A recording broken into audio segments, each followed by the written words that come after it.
في صفة أكل رسول الله صلى الله عليه وآله وسلم. وبسند المتصل منا إلى إمام الحمام الحافظ في الحديث محمد بن عيسى بن ثورة الترمذي رحمه الله قال حدثنا محمد بن بشار قال حدثنا عبد الرحمن بن مهدي عن سفيان عن سعد بن إبراهيم عن ابن كعب بن مالك عن أبيه رضي الله عنه النبي صلى الله عليه وسلم كان يلعق أصابعه ثلاثة. قال أبو عيسى ورأى غير محمد بن بشار هذا الحديث قال يلعق أصابعه ثلاث.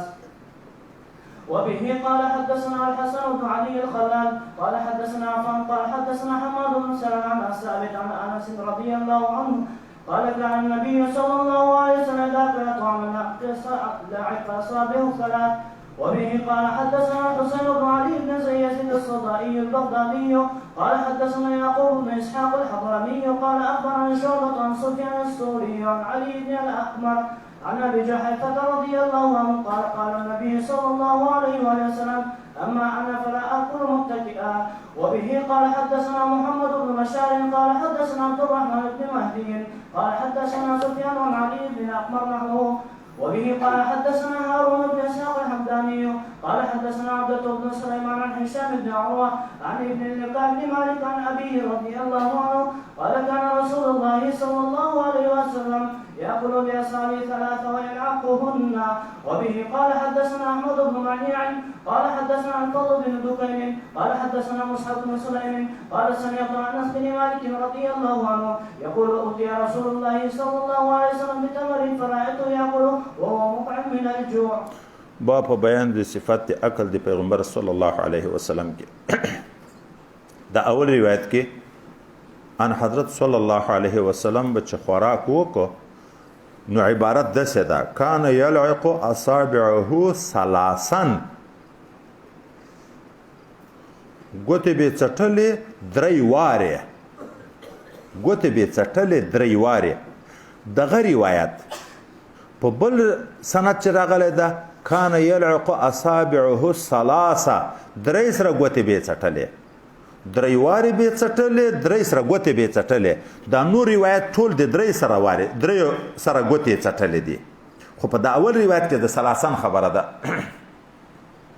دواړه صحیح دي ګوتې درې واره چټلې دام صحیح ده درې سره ګوتې چټلې دام صحیح ده درې واره چټل دغه کې بیا دوه احتمال دي اول به دا ویو حضرت پیغمبر صلی الله علیه وسلم په عام اوقاتو کې چې خوراک کوو په دغه درې ګوتو مبارک کوو آداب دادي چې ګولا کنکۍ وي شخوند خپ ویل کیږي او چې شخوند دلته په خوله کې خپ ویل شو بیا انسان د مړښت احساس زر کوي دا سړی مړیږي زر ابل ورځ ما درته کپرون ویلی و ترکاري لانده په معده کې زر تیتیږي دا وچه مړی زر نه تیتیږي دا غاښونه ویل کیږي چې نیمای د معدې ده څه مان نیم کار دلته کیږي چې سړی په آرام خوراک وکړي ښه خوند ووایي نو معدې ته نیمه مړۍ تیاره جوړه شوې وي هغه د نیمې عظیمه معدې ته ورپاتې شي چې په معده باندې بوج کیږي نه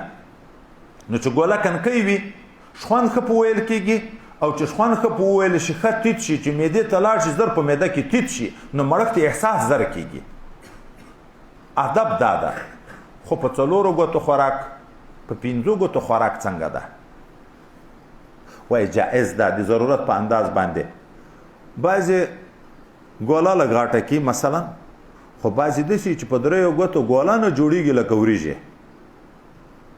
نو څلورمې ګوتې ته ضرورت شي حتی په څلورو ګوتو سمه نه جوړیږي پنځمې ته ضرورت شي حتی کله دغه ویرغوي ته ضرورت شي ورسره د ضرورت په وخت کې وایي جایز ده خو حرص د وجې نه چې داسې پورته کوي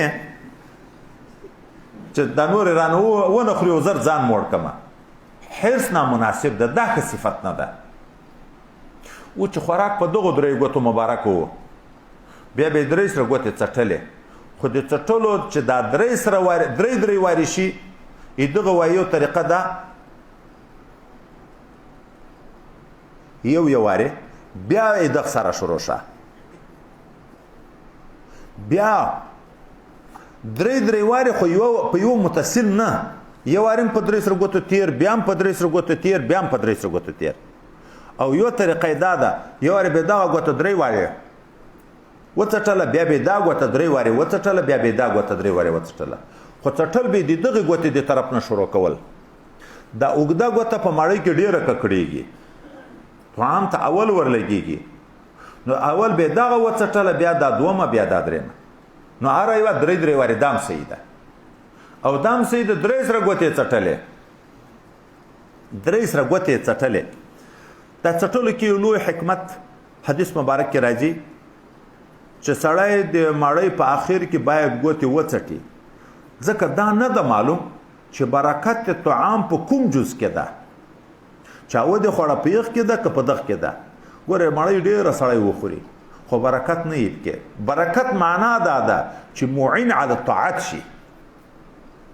کله هغه برکت خدای پاک په دغه ګوتو پورې تړلې ماړۍ کې یې وي. دا لوی قانون ده. کبرجن سړی خپل ګوتې نه څټي، بل خو څه کوي خپل ګوتو نه باد کېږي نه څټي. ماړۍ وخوري، نن سبا خو ترقي راغله، ټوشو پیپر هلته ایښي په هغې لاس پاکوي. مخکې به ماړۍ راواخېسته، په وچه ماړۍ ګوتې پاکې که ماړۍ واچوه، خوړه به هم نه. او څټل د عاجزي دلیل ده. او الله چې راضي کېږي په تواضع راضي کېږي. د تواضع وکړه، الله تعالی دغه طعام د برکت وګرځوي، توفیق د طاعت بیا ورکړي. حضرت پیغمبر صلی الله علیه وسلم یې کاسه هم څټئ. بحث وروسته هم را روان ده، دلته هم د شراحو را نقل کړی. دا کاسه دې چې وڅټله، کاسه دعا درته کوي چې الله دې د ګناهو نه داسې صفا کړه لکه زه دې چې د دغه خیرو نه صفا کړم. خو مهم ځای یو بل دلته مواهب العجب لیکلی ده، وایي کاسه دې وڅټله، بیا په کاسه چې اوبه نه وي چې تېرې کې دا غوړ لوښی، دغه اوبه دې پسې وچښلې، په ټول عمر به د خدای پاک د مسکنت نه وساتي، د فقر د دنیا او د آخرت نه. دنیا کې به هم خدای غنا درته نصیب کړي، په آخرت کې به هم درته نصیب کړي. د کاسې نه ماړۍ ولوېده، دسترخوان نه ولوېده، د اطامونه زړي چې موږ او تاسو ته دا نبي علیه السلام یې چې در اخلی خورې. څه معلومه ده چې برکت په کوم جز کې ده؟ هلته علما لیکي موږ تاسو کې خو مشهور داسې ده چې کاسه چې څوک وڅټي اولاد یې ښایسته راځي. دا پښتو کې تعبیر په ټوکه تعبیر و، دا ټوکه نه ده، داسې ویلي دي. دغه دسترخوان چې زړی ولوېدو، د کاسې نه ولوېدو، دغه چې څوک ور واخلي یو به خدای پاک اولاد ښایسته راولي، بل به اولاد کې عقل خدای پاک پیدا کوي، علم به خدای پاک کې پیدا کوي.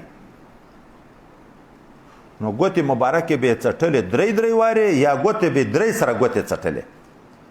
دا د اولو 2 احادیثو مطلب ده. دا بل د تکیې خبره مو پرون کړې ده، د اخرنۍ چې حضرت پیغمبر علیه السلام بیا خوراک کوو، تکیه یې کړې وه، خو د عذر خبره مو سره ذکر کوي، من الجوع، د ډېرې لوږې نه یې شا طرف ته تکیه کړې وه او خرما یې خوړې. وما جاء في صفة خبز رسول الله صلى الله عليه وسلم. وبه قال حدثنا محمد بن المثنى ومحمد بن بشار قال حدثنا محمد بن جعفر قال حدثنا شعبة عن ابن اسحاق قال سمعت عبد الرحمن بن يزيد يحدث عن الاسود بن يزيد عن عائشة رضي الله عنها انها قالت ما شبع آل محمد صلى الله عليه وسلم من خبز الشعير يومين متتابعين حتى قبل رسول الله صلى الله عليه وسلم. وبه قال حدثنا عباس بن محمد الدوري قال حدثنا يحيى بن ابي بكير قال حدثنا حريز بن عثمان عن سليم بن عامر قال سمعت ابا امامه الباهليه يقول ما كان ينزل عن اهل بيت رسول الله صلى الله عليه وسلم خبز الشعير. وبه قال حدثنا عبد الله بن معاويه الجماحي قال حدثنا ثابت بن يزيد عن هلال بن خباب عن إكرمة عن ابن عباس رضي الله عنهما قال كان رسول الله صلى الله عليه وسلم يبيت الليالي المتتابعة الطاوين هو وأهله لا يجدون عشاء وكان أكثر خبز الشعير. وبه قال حدثنا عبد الله بن عبد الرحمن قال حدثنا عبيد الله بن عبد المجيد الحنفي قال حدثنا عبد الرحمن وهو ابن عبد الله بن دينار قال حدثنا ابو هاشم عن سهل بن سعد رضي الله عنه أنه قيل له أكل رسول الله صلى الله عليه وسلم النقية يعني الحوارة فقال سهل ما رأى رسول الله صلى الله عليه وسلم النقية حتى لقي الله تعالى فقيل هل كان لكم مناخل على عهد رسول الله صلى الله عليه وسلم قال ما كانت لنا مناخل قيل كيف كنتم تصنعون بالشعير قال كنا ننفخه فيطير منه ما تار ثم نعجنه وبه قال حدثنا محمد بن بشار قال اخبرنا معاذ بن هشام قال حدثنا ابي عن يونس عن قتاده عن انس بن مالك رضي الله عنه قال ما اكل النبي صلى الله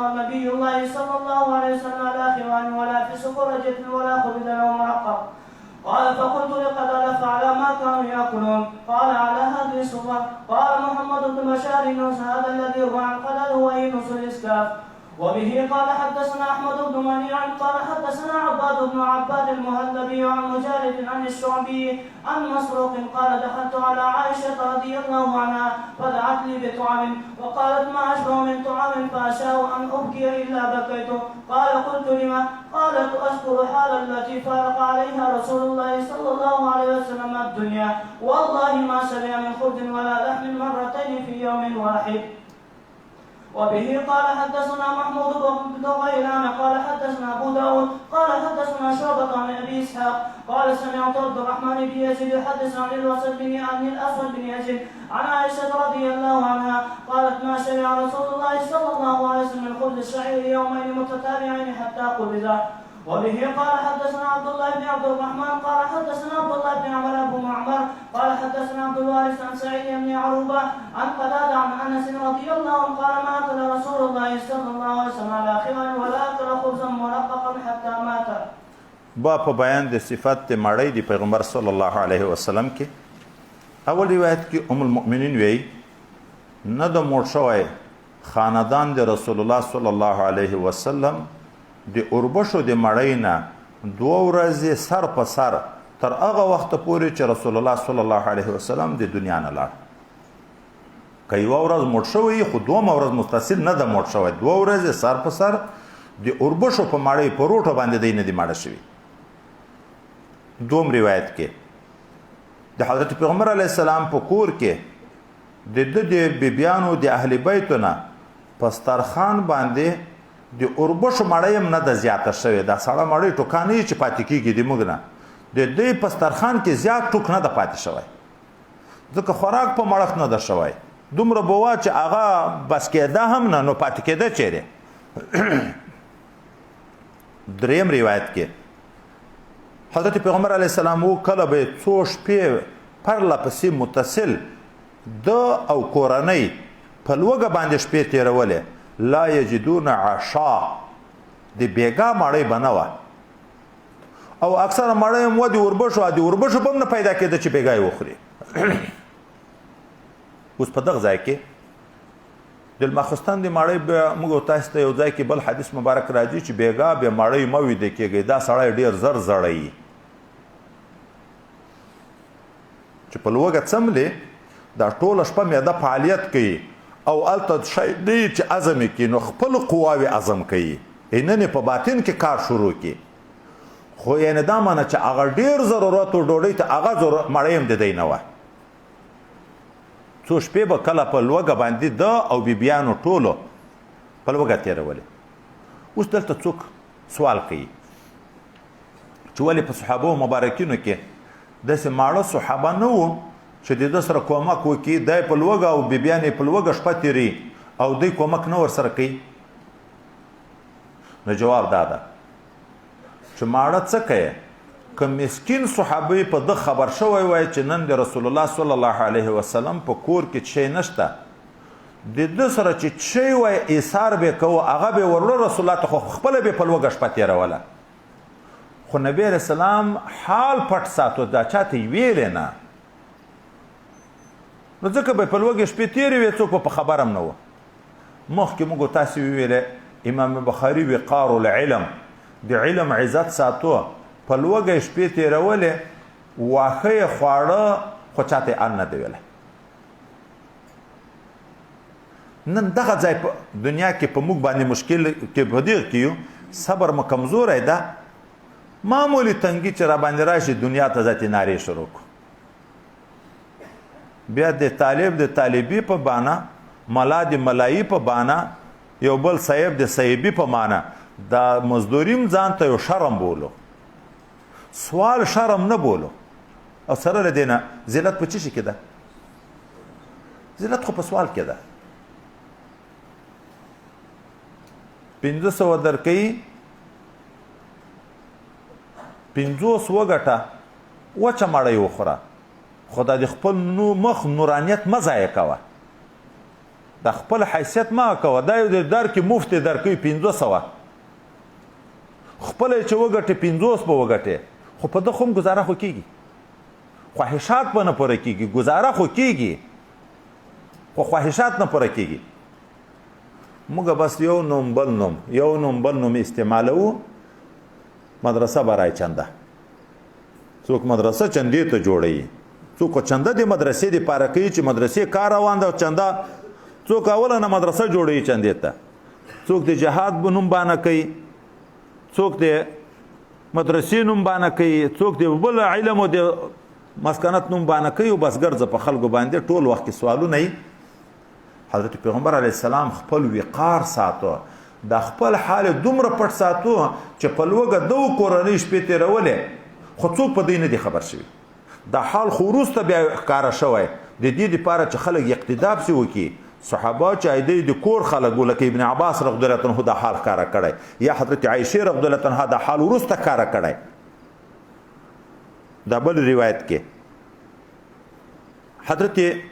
سهل ابن سعد رضی الله تعالی عنه نه چا پوښتنه وکړه پیغمبر علیه الصلاۃ والسلام غلمی نه مړی دا د میل وړه نه دا صفا میده نقي دا یې خوړلي هغه له خوړلې څه کوي لیدلې هم نه دي مبالغه په نه خوړلو کې ده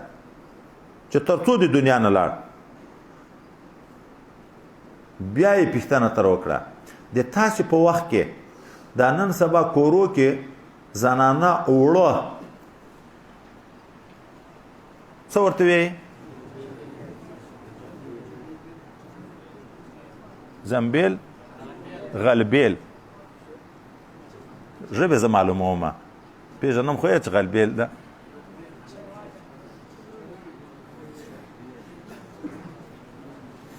ښه خو په زوره نه وي چې زه یې ترجماني وکړم دغه غلبیل چې دا وړه په دا لویې لویې لږ لیشه کې پکې چې دا تر جدا کړي چې دا یې تاسې وو دی ورته نه دغه هم نه و پاستې خو چې پخېږي د پستو وړو نه پخېږي چې دا تر جدا شي دا هم نه و بیا چا وکړتې ښه نو تاسې خو د روټو مړی وه او اوربشې چې میده کې د نن سبا غوندې ماشینونه هم نه و چې په ماشین میده شي پروسه کال ما څه اوربشې راوړې خوړې مې دا روټې د علاج دپاره چا راته وښوې د غنمو د وړو سره یې فرق نه کېدو دا خو ماشینونه د داسې صفای میده کوي دا هم نه و د لاس میچنې وې یا د اوبو ژرندې وې هغه کې خو دا په ټوکې د اوربشو غټ غټ پراته یي په دغه منو بیا څه کړه دی ورته دا وړه به م چې راواخېسته د روټې د اوربشو وړه په دا سر به چې لوی لوی شیان پراته وو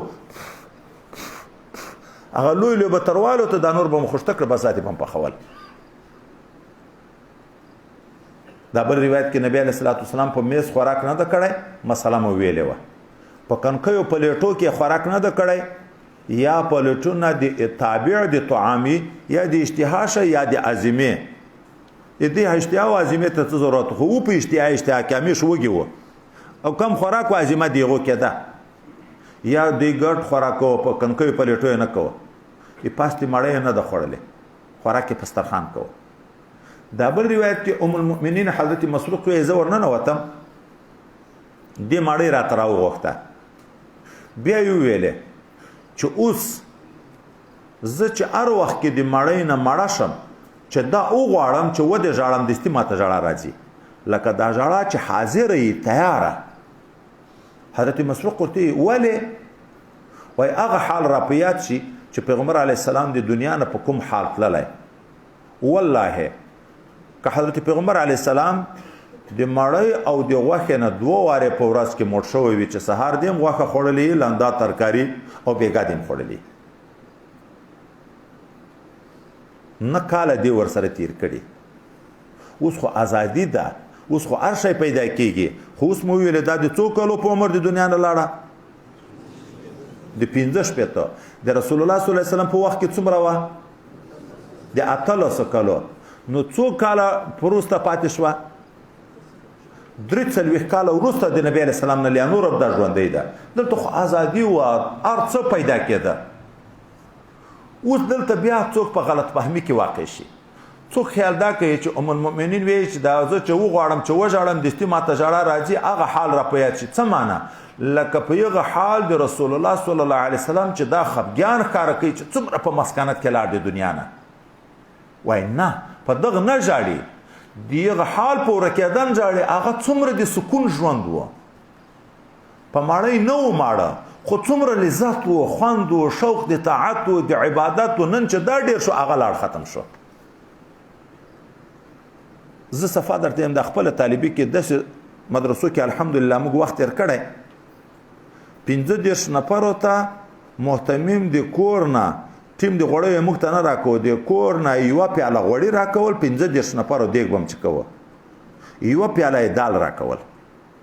دا دال به په اوبو کې داسې کته لکه غوښه چې سړی په دا ډېره ترکاري کې چې غوښه ګوري داسې مدرسه کې مو وخت تېر کړی 250 کسان وو غاټ تالا و د 1.5 انچه اوبه ورته راتلې په اخر کې خو ټوبیل جوړ شو موږ چې تر لاړو بیا جوړ شو دغه تالاو موږ ډک نه درېدلی دا ګرمي وه د پېښور سره چمجي به داسې پکې خورېده که تاسې لیدلي چې اوبه په یو ځای کې ډېرې ودرېږي دغه هم اوبه چې کلې هم دغه هم د اوداسه هم وې دغه هم د غسل هم وې 3 ځینې 4 ځینې به کوز ورکوزېدو بیا به مو اوبه راخیستې دلته به م کولر چې ایښی و په کولر به م بېسیره څادر اچولی و دا اوبه به م چڼ کولې سره چمجان به دلته پاتې شوه دغه اوبه به بیا کمره کې که کوم طالبانو به لږ وس و یخی به م په خپلو روپۍ واخیست نو څه به سړې شوې که نه دغه اوبه چکل و اوداسه ته به م د لاندې نه بدنۍ راډکوله بیا به راوتو 2 ځایه و د اوداسه استنجا نور په ټوله مدرسه کې د استنجا ځای نه و دا 2 کڼکۍ غسلخانې وې پکې 250 طالبان موږ اوسېدو دغه اوبه راواخله او بندۍ باندې استنجا ووایه بیا بدنۍ راواخله هلته کښېنه په اوداسه هلته کښېنه په اوداسه نور اوداسونه به م د باندې کول صرف د استنجا دپاره هلته د نیم کال نه بعد بیا څه کوټې جوړې شوې 350 کسان په جومات کې اوسېدو د هرې مټې ته به د هرې خوا نه بسترې وې خو بیا بل کال چې محمدیه شروع شوه دومره سهولیات و فرش د مدرسې د طرف نه و بسترې د مدرسې د طرف نه وې چلیمچي د لاس مینځلو لیا د مدرسې د طرف نه وې پیالې او چایجوخ او کاسې د مدرسې د طرف نه وې ماړی خو څه کوې اوبه به م جوش په مرلنګر کې وې شین چای به یې وچم دی راکړی و خپل چایجوخ ته به د چای واچو وره بغله څیر جوش اوبه به یې درکولې طالبانو د پشین سیدان ووایي واده نشته نور خو هر شی تیار دي د کالیو د مینځلو تالونه هم لیاوه خو هلته به ما ملګري ته ویلې هغه خوند چې په هغه تېر کال په هغه اوبو کې چاچونجي به پکې وه په هغه ګرمۍ کې چې موږ وخت تېروه په دا 2 کال کې قسم دکه هغه خوند و لکه هلته چې و هلته د یو محبت ژوند د یو خوند ژوند د علم د شوق ژوند و دلته چې سهولیات ډېر شو په کمره کې د 5 ولایتو خلک سره پراته وو ډېر و لکه دلته چې اوس په کمرو کې ډېر دي هره ورځ به په کمره کې دا مجلس کېدو دا یوه ډاله لږ ډېره وه دا نوره ته چې دغسې خو نه و چې درځئ ویو جنګ سره وکړو په زور به یې وباسو هره ورځ به بې اتفاقي وه په کمره کې په معمولي خبر به جنګ جوړېدو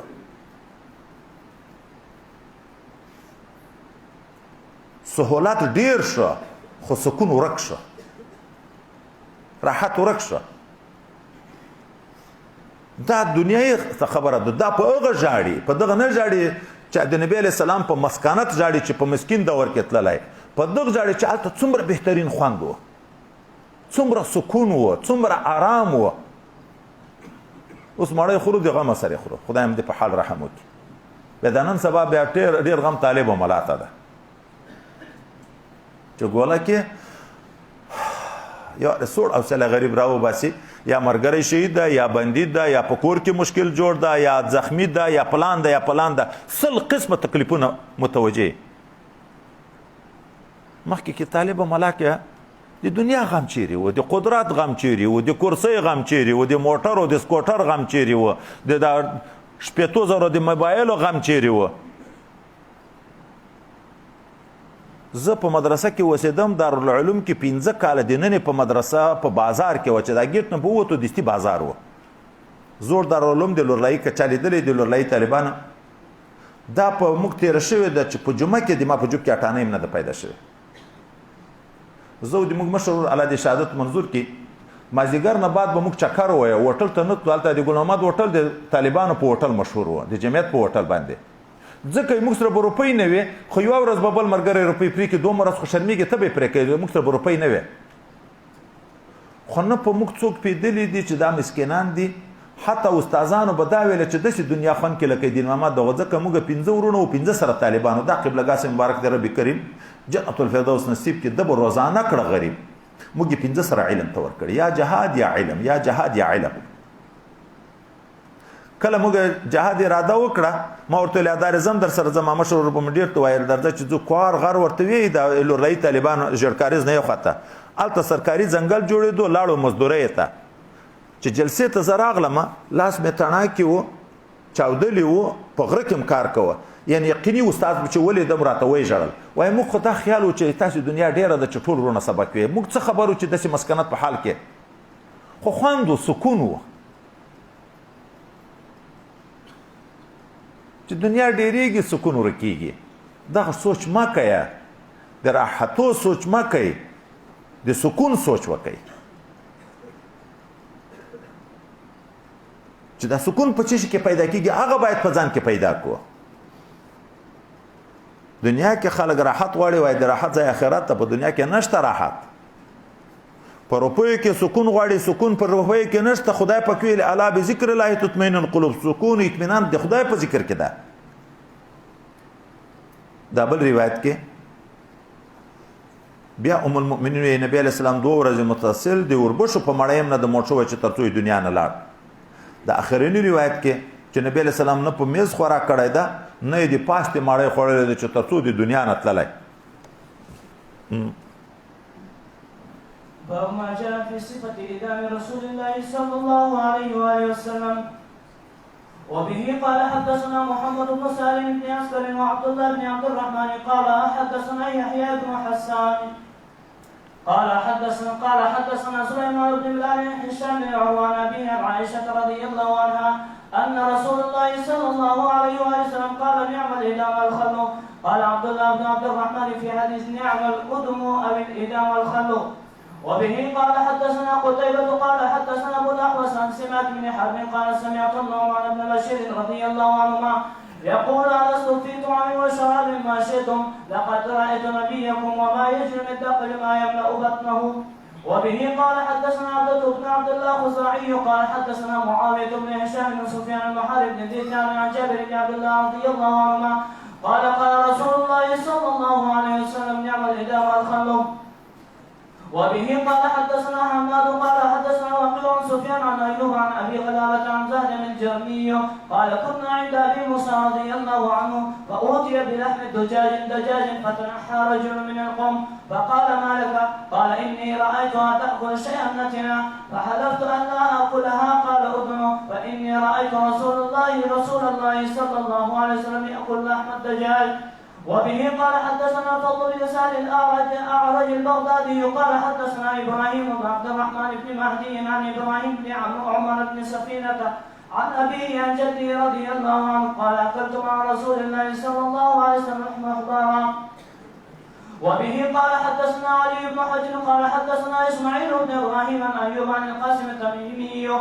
عن زاد بن جرمية قال كنا عند أبي موسى رضي الله عنه قال فقدم طعامه وقدم في طعام لحم الدجاج وفي قول رجل بنتين الله أحمر كأنه مولى قال فلم يدن فقال له أبو موسى رضي الله عنه ادن فإني قد رأيت رسول الله صلى الله عليه وسلم أكل منه فقال إني رأيت يأكل شيئا فقدرته فحلفت أن لا أطعمه أبدا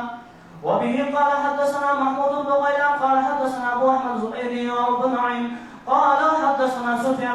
بن عيسى عن رجل من أهل الشام يقال له عطاء عن أبي سعيد رضي الله عنه قال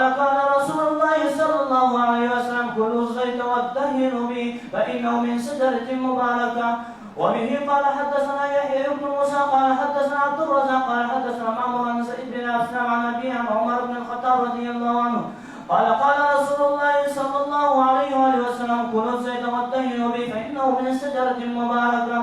قال أبو إسحاق عن عبد الرزاق يذكره في هذا الحديث وربما أسند وربما أرسله. حدثنا سنجي وهو أبو داود سليمان بن معبد المروزي السنجي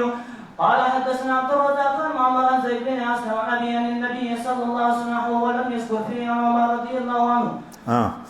با په بیان د صفات ترکاری دی پیغمبر صلی الله علیه وسلم کې اول روایت کې راځي چې پیغمبر صلی الله علیه وسلم ویلې خطر کاری سرکه ده اعدام یا اودم دو قسمه روایت راغلي خطر کاری سرکه ده و د دې څه معنا ده البته نبی کریم صلی الله علیه وسلم سید الاعدام فی الدنیا والآخره اللحم سردار د ترکاری په دنیا او په آخرت کې غوښه ده او دلته بهترین ترکاری سرکه ده وای د دې معنا ده د مسکین په کور کې چې میلمه شوې چې داله درته راواخیست نو ته داسې مکه چې داسې الفاظ د خولې نه اوځي چې دی غریب وشرمېږي ته د دالو صفت شروع کړه یاره دا دال بهترین شی ده دا ډاکټران وی ویټامین ای ویټامین ډي ویټامین بي ویټامین سي ټول شیان په دې کې موجود دي ډېره ښه خوند ده ډېره ښه ذایقه ده چې هغه د کور چښتن په دغه خوشحاله شي چې شکر ده ما کری دال څومره په مینه وخوړه دا خو د ده د طبع شی ده او که نه دال یې درته راواخیست تا ګوله په پورې کړه دا زړه یې شي معده یې شي ګرم شی ده سړی په عذابېږي بل شی غریب د ده په واس کې شته نه خفګیان به ټول وخت ورته پاتې وي که به نه یې پاتې وایي سرکه یې راواخیسته بل شیونه نو د سرکه یې ذاتي صفت وکړو چې هغه کورنۍ په مطمئنه شي دا ډېره ښه ترکاري ده یا د قلت معانت په لحاظ تکلیف نشته پکې نه سره کول د پیاز شته پکې نه ترخه او مسالې وراچول دی خو اوبه دې درته راواچوه مړی په پورې کړه سرکه خو د سیبان هم شته د انګور هم شته د ډېرو شیانې دي بس تکلیف کم ده پکې په کور کې بوتل یې ښایي د په میاشتو یې ښایي د خرابېږي هم نه سلاجو ته پخوا خو نه سلاجې وې نه یو شی هم نه وه په دغه حیثیت یې صفت وکړی داسې نه چې تر نورو نه دا بهتر ده چې خلک دا خیال وکړي چې بیا د حدیث سره تعرض راځي چې په بل ځای کې خو د غوښو صفت کړی ده دا اول دو روایتو کې تقریبا مضمون د دغه ذکر کېږي دا یو روایت کې حضرت نعمان ابن بشیر رضی الله تعالی عنه چې په هغه کشرانو صحابه مبارکینو کې د عمر په لحاظ دا وروسته وخت کې چې رسول الله صلی الله علیه وسلم د دنیا نه تللی خپلو شاګردانو تابعینو او بعضې صحابه چې کشران چې موجود وو چې دلته دنیایي ترقي راغله لکه موږ نن طالبان چې د لنګر نه شکایتونه کوي پخوا یې شکانه نشی پیدا کولی خو هغو باندې صبر کوه اوس په دال باندې شکایتونه کوي نو دغه وخت کې څه خلکو شکایت کړی وایي هغو ته وایي ولې چې څومره خورئ څومره چې کوي تاسو ته نه پیدا کېږي یعنې که غوښې نشته دال خو ښه ډېر درته پیدا کېږي ځان خو مړوی شئ ما د تاسې رسول الله لیدلی د تاسې نبي علیه الصلاة والسلام مې لیدلی پوچې خورما یې دومره نه شوه پیدا کولی چې خپله خېټه مبارکه په ډکه کړي وایي تاسې ته یې نسبت وکړو د تاسې نبي د دې دپاره چې د دې سره احساس پیدا شي نبي خو د ټولو ده لکم فی رسول الله اسوة حسنه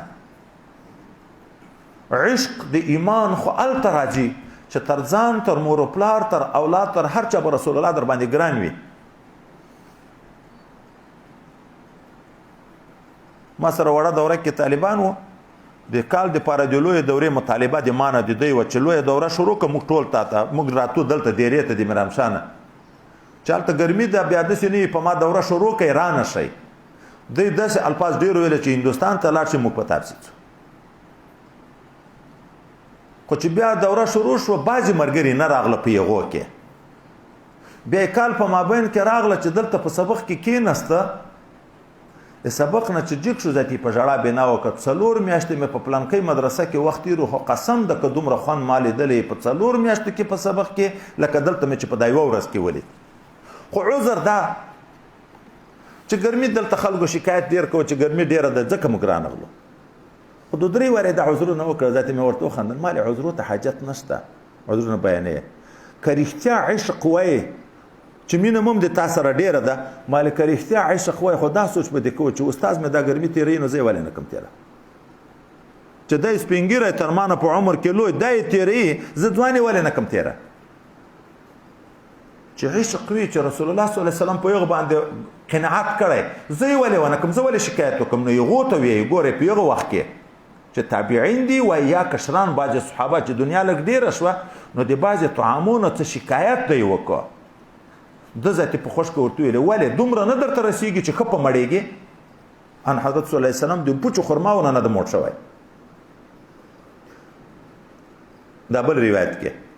حضرت ابو موسی اشعري رضی الله عنه ته یو څه خلک راغله دا په هغه وخت کې د حضرت عمر صاحب د طرف نه غالبا عامل مقرر و حضرت ابو موسی اشعري رضی الله عنه ته فاوتي بلحم دجاج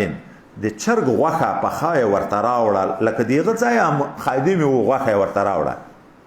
چې غوښه یې راوړه ده دغه میلمنو ته سات وکړه چې راځئ په میلمنو کې څو نفر ورجګ شو خو یو سړی چې د وروسته روایت کې د رنګم سور و لکه د رومیانو نه چې غلام نیول شوی وي موالي و د جملې نه وي دا لرې کېناست ورانغی حضرت ابو موسی اشعري رضی الله عنه ولې نه راځي هغه ورته ویلې ما دا چرګ ولیدو یو شی خواړه بدبویه دام آداب دي چې څوک په مړۍ لګیایي د بیکاره شي نوم به نه ورته اخلی چې سړي زړه راجګېږي ما په یو بیکاره شي لیدلی نو ما قسم کړی چې زه به د چرګ غوښه نه خورم ځکه نه درځم حضرت ابو موسی اشعري رضی الله عنه ورته ویي راجګ شه ما پیغمبر علیه السلام لیدلی چې د چرګ غوښه یې خوړلې ده یو خو د مشروعیت خبره شو چرګ غوښه روا ده پیغمبر صلی الله علیه وسلم خوړلې ده دوم بخاري شریف کې چې دغه روایت راځي تفصیلي یغه خو قسم عذر ویل چې ما خو قسم اوس کړی ده ورته ویل قسم هم په ځان واړوه د حلال شي نه قسم مه که که ودې کو په ځان یې واړوه ولې ما اشعرینو ورولېږلم پیغمبر علیه السلام ته اوښانې غوښت جهاد ته تلو د پیغمبر علیه السلام سره نه و خلکو تنګ کړی و ده ته خوشکه ورغلی وه زه خبر نه وم چې رسول الله صلی الله علیه وسلم ته خوشکه ورغلی دغه وخت کې ما مطالبه تر وکړه ده قسم وخوړ چې نه یې کم در کله چې زه تر لاړم حضرت پیغمبر علیه الصلاة والسلام ته څه اوښان د صدقې راغلي یا یې اخیستي دي چیرې نو غږ یې وکړه این نفر الاشعریون چیرې دي اشعرین زه ورغلم شپږ اوښان دوه سره تړلي د غټو غټو کوې چښتن مزي مزي دا یې راکړه چې ور یې وله دا ملګرې ته چې ملګرې ته مې راوسته نو دلته م سوچ وکړو چې خالته خو حضرت صلی الله علیه وسلم قسم کړی و چې نه به یې کمدار کیدای شي قسم یې ویر شوی وي داسې نه چې د موږ د وجې نه په رسول الله صلی الله علیه وسلم قسم واوړي غرق به شو نو بیرته ورغلو پیغمبر علیه الصلاة والسلام ته ویل چې تا خو قسم کړی و چې زه نه کم در ته خو اوس راکړه یعنې قسم ته د پام ده که نه ده ورته ویل ما نه دي درکړي الله درکړه دا معنی ما سره نه و خو الله تعالی را پیدا کړ در مې کړه بیا یې ورته ویلې زه چې د یو ښه کار نه قسم وکم بیا بیرته قسم په ځان اړوم خو ښه کار نه پرېږدم نو قسم واړوه خو کفاره به ورکې ټول عمر حلال شي څنګه په ځان حرامه یې د چرګ غوښه حضرت پیغمبر علیه الصلاة والسلام خوړلې جائز ده صرف خبره دا ده موږ تاسې مسله را روانه ده جلاله هغه حیوان چې ګندګي خوري د ګندګۍ اثر د بوی په غوښه او په خولو کې هم ښکاره شوی وي په دغه وخت کې خوړل ممنوع دي خو بیرته به یې تړې دا جلاله شی دومره شپې چې اثر د بدبویي پکې ختم شي هغه د حیواناتو فرق ده لکه چرګ چې دا ګندګي ډیره خوړلې یو خو وای دی ویني مې ورځ خوړل دي یو دا چې عادت دغه وي غوښه کې بدبویي پیدا شي 3 ورځې وتړه په داسې ځای کې چې ګندګي ته نشي ورتلی وربشې یا غنم یا مړۍ ور اچوه 3 ورځې چې دا سمه غذا وخوري دغه بدبویي اثر ختمېږي بیا حلال کړه پسه د مثلا 4 ورځې وتړه غویی د اوښ د 7 ورځې وتړه دا پاک خوراک په وکه اثر چې د بدبویي ختم شو بیرته خوراک جایز ده دا د جلالي مسله را روانه ده نور ناروا کېږي خو نه ناروا کېږي نه چې دغه وجه نه چې ما ولید چې ګندګي خوړه نه نور د چرګ د غوښې صفاتونه هم ډېر کړي دي چې خو غیبت هم کړی خو صفت هم ډېر کړی ده چې چرګ غوښه چرګ او چرګ هم فرق لري چرګه ما پرېږده یا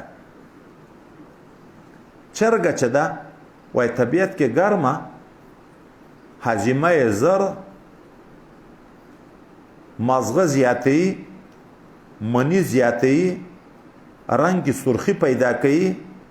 غږ صفا کوي عقل کې زیادت راولي یعنی فایده ډېره د بدن ته یو قول چا دا کړی چې چرګان چې څوک ډېر خوري دا د بندو درد ورته پیدا کېږي پښې پړسېږي دا بندونه خو هغه قول هم وایي ثبوت نه لري خو نر چرګ اسخن ده من الدجاجه دا بیا ډېر ګرم ده د ښځې چرګې غوښه عظیمه کېږي هم زر نر چرګ غوښه وایي عظیمه کېږي هم زر نه طبي لحاظ ډاکټران چې موږ سره غږېدلی دي دا کنکای چورګوړی وي که چورګوړی وي دا نه وای نه چې دا نه وای بالغ کېږي په اذان کې راځي دغه وخت کې دغه بدن دپاره ډېر مفید ده خو اصیل کم اصل نه د خدای شان ګوري په هر چیز کې نقل شروع شو چرګان هم د دیسي شروع شو د پارمی دا تقریبا اکثره مرض ده دا ډیر مرزونه نن سبا د دغه نه ډیر پیدا کیږي داسې ګرم مواد په خوري په 21 شپو کې لویږي بلکې د خرڅولو ته غالبا په 2 شپو کې که په 3 شپو کې برابرېږي د اول وخت کنکتوب نه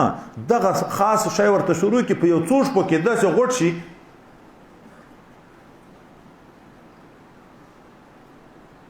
یو عالم په اردو کې بیان کوه ځکه موږ خو د خارجي مطالعې نشته د یو عالم په حواله خبره وکړه چې د قیامت علایمونه دا ده د خنجر غوندې غوښې به ډېرې شي مسلمانان به ډېره دا خوري خنجرنما غوښې لکه د خوږ د خنجرنما غوښې وایي نن سبا یې مستاق دغه چرګان دي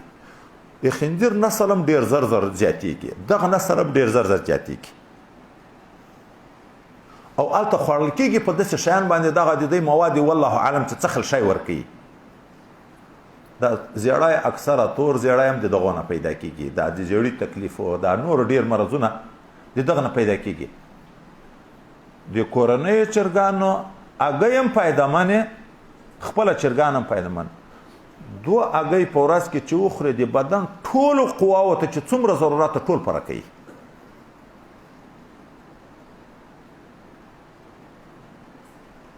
حتی د دم په صورت کې دای چا چې اولادونه نه کېږي کمزوري وي 2 هګۍ ورته لیکل کېږي چې هغه وخوري خدای پاک اولاد ورکوي دومره قوت په دغه کې موجود ده چې په هېڅ دوایي کې دومره نه ده موجود اکثره ویټامین ای ویټامین بی ویټامین سی ډي ټول لري دا بعضې شیان یو ویټامین لري دا تقریبا ټول ویټامینونه لري خو اصیل نن سبا چینایانو پلاستیکي پسې راویسته دا پارمیو چرګې خو بیا به د دغه ارمان کو چې هغه هګۍ هم دی کې وي مصنوعي شیان شروع شو اصلي ختم شو مصنوعي غوړ شروع شو مصنوعي چرګې شروع شوې مصنوعي هګۍ شروع شوې دا مصنوعي پاپړ او دغه خوراکونه شروع شو قوت بدن ټول لاړ ختم شو به هر تقدیر نو چرګ ښه شی ده خو کورنی خامخا زم که ماړی هم راته کړه کورنی چرګوړی او یم کنکای دا نوی اذان چې کوي که څنګه خلیفه صاحب یو اخوندزاده و چا به چې ماړی ورته کړه ده به اوله یغو ته په ذهن کې ورکول وایي زه مریض یم تاسو خو نو بیا سرې کړی چرګ یم وریجې هم پخې کوي سرې کړې چرګې هم وي پلانکی هم وي پلانکی هم وي رنګونه خو هم د دغه نه دي چې چاته هګۍ پخه کوي په ټول کال باندې خو خیر به هر تقدیر دا د چرګ غوښه دا بل روایت کې د زاڼې غوښه حباره حضرت پیغمبر صلی الله علیه وسلم غوښه خوړلې زاڼې خو به پیژنئ دا جیږي چې جي دا غریبانان ټول عمر وږي په مړه خټه خوراک دی نه د کړی داسې یو عجب فکر ورسره ده ډېر اوږده مزلونه کوي د اروپا نه روسیې ته راځي د ګرمۍ په موسم کې په ژمي کې بیا د عین د روسیې نه اروپا ته ځي ډارنې هم ډېرې دي په طبیعت کې غوښه یې درنده ده په معده باندې زر عظیمه کېږي هم نه وایي د هغه خلکو کار ده چې زر خوراکو ته یې پام نه وي چې وخوره بیا تر ډېره وخته پورې خپل ریاضتونه کوي د ریاضیکارانو دپاره وایي ګټه لري به هر تقدیر غوښه روا ده پیغمبر صلی الله علیه وسلم دا خوړلې ده دا وروسته دوه روایتو کې د زیتونو صفت ته حضرت پیغمبر صلی الله علیه وسلم د زیتونو تیل خوري هم ځانونه هم په غوړوي دا د مبارکې ونې نه پیدا دي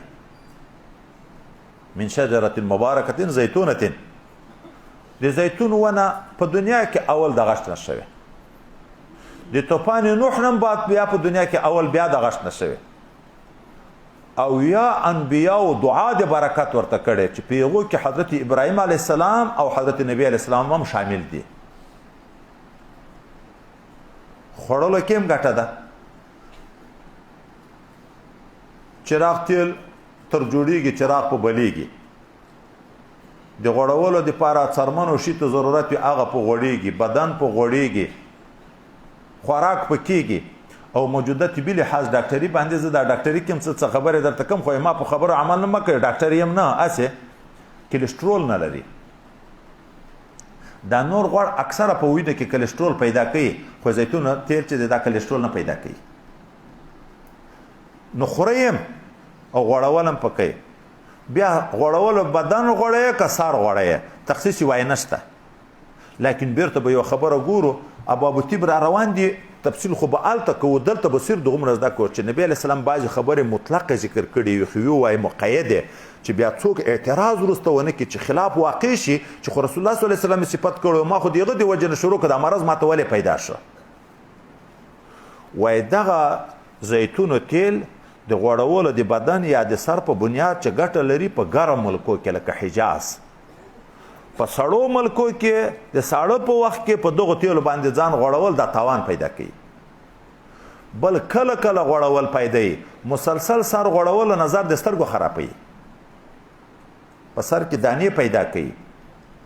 وای دغه خبره لحاظ باید وي وسره چې ثبات به ان حضرت صلی الله علیه وسلم ته د موږ دی وجه نه خلک غلط نسبتونه ونه کی چې خو بلای راته صفات کړو چې نبی علیه السلام ویل دي او ماته دا تکلیف تر پیدا شو وای دا د حجاز د ملکو د پاره پیدامن ګرمو سړو ملکو د پاره نه بل کله امیش د پاره نه ځکه دوامدار چې سر په غوړې کله د سترګو نظر ور سره ختميږي سر کې دانې او خارش او د تکلیفونه پیدا کیږي ځکه ګرم دی په مزاج کې حضرت پیغمبر علیه السلام د خوړلو خبرم کړه معده صفا کوي غوړی ګردې صفا کوي د ګردو تیږي چې څوک لري چرک مرک لري سهار چې اصلي زیتون نن خو په یغو کې نقلونه ډیر دي اصلي زیتون یو غړپ وچ کی یوې غنټې پورې نه خوراک څه وکي نه چکاک څه وکي هغه تیږه په ګردو کې خویي باسي دا اوس ماته چارو خو په دا روزې نه بعد په سفر چتللې ومه هغه مولوی صاحب سمیع الله په نامه باندې د ما مرید ده شاګردم د ترجمه ده هغه ویل ما خپل څلور تیږي غالبا ولوي چې دا زیتون مشروع کړی دي او به تکلیف ولوي دي خبر پدې کې بعضی دوايانو خو تیږه باسي خو الته ورسره زخم جوړیږي دا استلو په وخت کې دردونه ډیر وي دا لکه پستایی خویي څه حسابي وای څلور تیږي مې غالبا وړي وګرځولې دا زیتون مې شروع کړی دي او تکلیف باندې نه پوي شوی ګردی وای غوړی کې لکه غوړی ای بدن د ننې انجل غوړی مې دا غوړی کې ګردی غوړی کې نو سړی اکثره تکلیفونه چې باطن کې وي هغه خدای نعمت تعالی ور سره ختمي نبی علیہ السلام صفت کړی قرآن عظیم شان کې صفت راغلی مبارک ورته ویل شوي دي خو چې اصلي وي اصلي اوس دا لورلایي کې بعضې د ما شاګردان دي خپلې لري ونې په دا ژوب کې بعضې ملګري دي خپلې ونې لري د خواته دا د ایجنسیو کې د مسودو په علاقه کې خپل اصلي پیدا کېږي چې ایتا د وړاندې لکه دا جوس چې باسي دا پیدا کېږي خو د اردن او د فلسطینو دغه علاقه اصلي ډېر دغه ځای چې د انبیاو وطن ده شام شریف د ابراهیم علیه السلام دغه وطن ده اصلي وای د فلسطین دی ډېر پیدامن دغه مولوي صاحب ته چې ورکړي و دغه د فلسطین ماته یې یو بوتل راکړو اوس الحمدلله مولوي صاحب شروع کړي دي دغه د ګردو تکلیف ته به هر تقدیر د نسخې په شکل هم استعمالولی شي او د خوراک دپاره هم استعمالولی شي د ځان غوړولو یا د سر د غوړولو دپاره هم کله کله استعمالولی شي که پنجابیانو غوندې عمل په کویه په جمعه کې یو وارې چې ځان غوړ کې او چت ته وخې جلوت لغړ لمر ته کښېنې دا بدن په اډوکې کې چې کومه کمزوري وي دا ویټامین ډي ته ډېر ضرورت لري دا ویټامینونه هم هر یو خپل خپل کار کوي دغه چې زیتون باندې تیل او ځان غوړ کې بیا لمر ته کښېنې دا تقریبا وایي تر ټولو دوایانو نه ضرب ویټامین ډي پیدا کوي اډوکې ته طاقت ورکوي خو اوس ګرمي نه چې پاسه نه به بیا خلي اور اخیسته یي تاسې به د بام سر ته ختلې دا غوړول هم سهار د اول مرختو په وخت کې یا مازدیګر په وخت کې چې لمر وایي کمزوری وي خو شعاع وي نو هلته د بدن دا کنکي نشو نمانه کې وجود کې چې کمزوري دا چې په دغه وختو کې اول مرختو په وخت کې یا مازدیګر په وخت کې په تیلو غوړی لمر ته یې څه ساعت نیسي نو له خیره پهلوان تر جوړیږي